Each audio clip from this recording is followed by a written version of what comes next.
ओ भाई साहब, इंडिया वालों के साथ क्या ज्यादती कर दी श्रीलंका वालों ने। उन्होंने इतना बुरा मारा, चारों खाने चित कर दिया। ना तो बॉलिंग में चलने दिया और ना ही बैटिंग में चलने दिया। मैं अपने एक दोस्त के साथ बात कर रहा था, उसने बोला कि यार ये सीरीज इंडिया बराबर कर देगा, क्योंकि इंडिया बायलैटरल सीरीज का तो राजा है, इनसे कोई भी बायलैटरल सीरीज नहीं जीत सकता। लेकिन श्रीलंका ने ये कर दिखाया। 1997 के बाद अब आके श्रीलंका ने एक सीरीज जीत ली 2024 में, जो कि इंडिया के गौतम गंभीर के एरा में हुआ। गौतम गंभीर के एरा को काफी हाइप मिली हुई थी, हर बंदा कह रहा था कि जी एरा आ गया, जी एरा आ गया, मतलब कि गौतम गंभीर का एरा आ गया। लेकिन वो इतना फजूल एरा रहा, जिसमें एक T20 सीरीज तो इन्होंने जीत ली, लेकिन अगर वो भी सीरीज आप देखें तो उसमें भी श्रीलंका ने काफी हद तक इन पे डोमिनेट किया हुआ था। कुछ मैच श्रीलंका ऑलरेडी जीत चुका था, लेकिन उसमें एंड पे आके बैड लक हो जाता था और श्रीलंका वो मैच हार जाता था। लेकिन ये जो ODI सीरीज हुई, इसमें इतनी कमाल बॉलिंग की, कमाल बैटिंग की श्रीलंका वालों ने, चारों खाने चित करके तीनों मैचेस में हरा के उन्होंने 2-0 से सीरीज जीत ली। इतने अरसे बाद सीरीज जीती। मैं कहता हूं इन्होंने 2-0 से नहीं 3-0 से जीती, क्योंकि जो पहला मैच इन्होंने उनके साथ लेवल किया, जो टाई हुआ मैच, वो भी श्रीलंका जीता था। अगर आप देखें तो इंडिया वो मैच जीता हुआ था, लेकिन उनके मुंह से जीत निकाल के लाया श्रीलंका, तो इसमें क्रेडिट जाता है श्रीलंका। खैर, पिछले मैचेस में तो जो होना था वो हो गया। जो आज इंडिया के साथ कर दिया यार, कितनी ज्यादती कर दिया आपने। अब सोचें, 248 स्कोर बनाया श्रीलंका ने, और उसके बाद जब बैटिंग पे आए इंडिया वाले तो 138 पे सारी टीम को ऑल आउट कर दिया। 110 रन से जीता श्रीलंका। आप सोच सकते हैं 110 रन कोई छोटी जीत नहीं होती। इतनी तगड़ी टीम के सामने इतनी बड़ी जीत जाना एक बहुत ही कमाल की बात है। और इसमें ज्यादा कमाल है बेला लांगे का। वो बच्चा लास्ट ईयर जब आया था, जब उसने डेब्यू किया, तो तब से ही उसमें कुछ ऐसा स्पार्क था जो कि ऐसे बड़े स्टेज पे आके वो शो करवाता।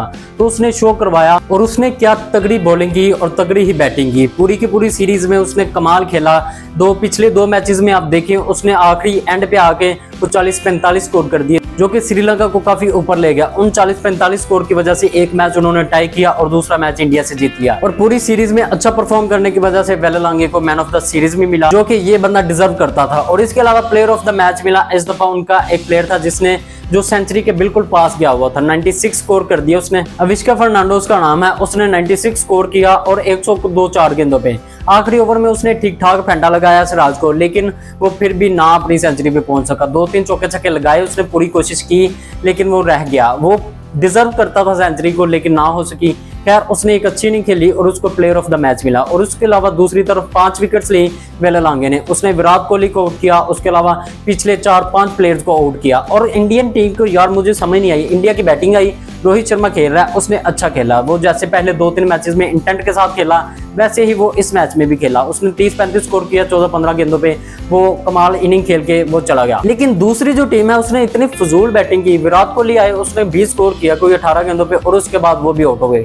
मुझे तो विराट कोहली की समझ नहीं आ रही कि पूरी सीरीज में ये 3 दफा आउट हुआ और तीनों दफा ही LBW आउट हुआ। यार तू कुछ तो समझ ले, इतना बड़ा प्लेयर है, तुझे इतना एक्सपीरियंस है, फिर भी तुम्हें नहीं समझ। खैर, कोहली तो है ही चोकली। कोहली के अलावा जो शुभमन गिल है, आप उसको देखें, उसने कितनी गंदी बैटिंग की। पूरी सीरीज में वो बंदा नहीं चला। पहले 2 मैचेस में वो एंकर इनिंग करता रहा। वो एंकर इनिंग एंड पे जाकर फजूल में आउट हो जाता था। और आज वाले मैच में उसने कुछ 14 गेंदों पे 6 स्कोर किया, और वो भी आउट हो गए ओबेजन ने। कोहली के आउट होने के बाद लाइन ही लग गई। कोई 45 स्कोर के अंदर अंदर इनके 5-6 आउट हो गए। कोई 6 कर रहा है, कोई 8 कर रहा है, कोई 10 स्कोर कर रहा है। बीच में एक आया वाशिंगटन सुंदर, उसने 30 स्कोर किया, और उसके बाद फिर से वो मोहम्मद सिराज पे आ गई गेम। वो जैसे लास्ट मैच में आई थी, तो वो भी 0 पे आउट होके चला गया। और श्रीलंका ने ये सीरीज जीत ली 2-0 से। 2-0 से नहीं, वो 3-0 से ही जीते। मैंने जैसे पहले भी बोला है, तो वो 3-0 से ये सीरीज जीते। गौतम गंभीर के एरा में ये पहली दफा ऐसा जो हो चुका है 1997 के बाद।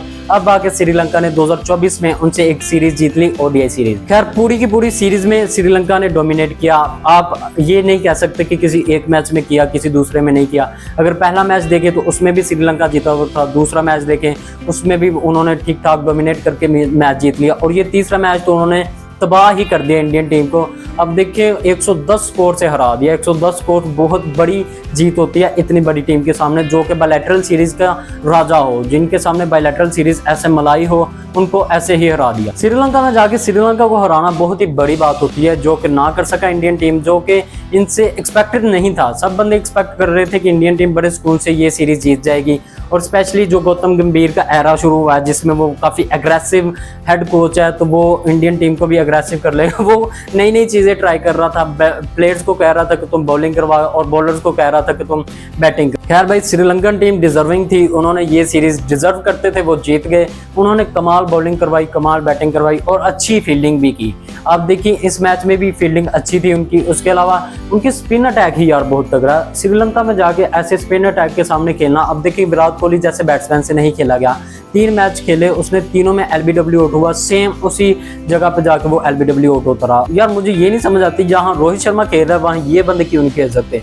वो देखिए कैसी भी कोई भी कंडीशन हो वो बस मारने आता है, उसने अपना इंटेंट नहीं छोड़ा। उसने पहले मैच में भी फास्ट इनिंग खेली, दूसरे में भी फास्ट, और आज वाले मैच में भी उसने तगड़ी इनिंग खेली, लेकिन असल गंद किया उसके बाद वालों ने। ऋषभ पंत से कुछ नहीं हुआ, ना उनके अलावा किसी भी मिडिल ऑर्डर के किसी प्लेयर से कुछ नहीं हुआ। जो इनके शिवम दुबे और जितने भी ऑलराउंडर हैं उन सब से भी कुछ ना हो सका। इस जगह पे इंडिया मिस कर रहा है जो हार्दिक पांड्या को। हार्दिक पांड्या एक अच्छी जगह पे आके बॉलिंग भी कर लेता था और ऐसी जगह पे आके बैटिंग भी कर देता था। हार्दिक पांड्या को तो जो मिस कर रहे हैं, लेकिन वो सबसे ज्यादा मिस कर रहे होंगे जसप्रीत बुमराह को। यार वो ऐसी बला है कि वो बंदा दुनिया के किसी भी सरफेस पे गेंद को स्विंग कर सकता है। बॉलर को उसकी लेंथ इतनी हार्ड होती है कि अगले बैट्समैन से खेले ही नहीं जाते। अब देखिए इंडियन अवाम का इस पे क्या रिएक्शन होगा, क्योंकि इंडियन अवाम इस चीज को एक्सेप्ट तो करती नहीं है, अपनी हार को एक्सेप्ट नहीं करते। इंडियन अवाम आप खुद बताएं कि आप इस सीरीज के बारे में क्या कहेंगे, आप गौतम गंभीर के एरा के बारे में क्या कहेंगे, कमेंट करके मुझे जरूर बताइए। आज की वीडियो में यही चीजें थी, आपको पसंद आए तो लाइक करें, नहीं पसंद आए तो डिसलाइक करें। मेरे फेसबुक पेज को फॉलो कर लें और यूट्यूब चैनल को भी सब्सक्राइब कर दें। मिलते हैं अगले वीडियो में, तब तक के लिए अपना ख्याल रखिएगा। अल्लाह।